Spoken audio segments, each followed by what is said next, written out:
আজকে 10 বছর আমিও ব্যক্তিগতভাবে আমার মাদ্রাসা 1 লক্ষ টাকা মাসে বাড়ি ভাড়া দেই। 1 লাখ টাকা শুধু বাড়ি ভাড়া গুইন্না দেই। আলহামদুলিল্লাহ এখন আইসা মালিকের দয়ায় মাদ্রাসার জন্য জায়গা কিনছি 118 শতক।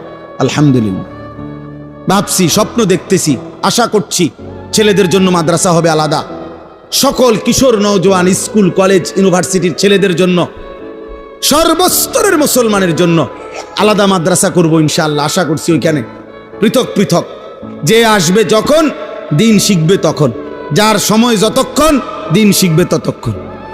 যে যখন আসবে 1 ঘন্টা আর 100 ঘন্টা আল্লাহর দিন শিখবে, কিছু না কিছু শিখবে। মেয়েদের জন্য আলাদা ক্যাম্পাস করার যায়। আজকেও আলহামদুলিল্লাহ আমার মাদ্রাসায় স্কুল কলেজ ইউনিভার্সিটির ছেলেদের কোর্স 3 দিন ব্যাপী প্রশিক্ষণ কোর্স চলতেছে, এখনো চলতেছে।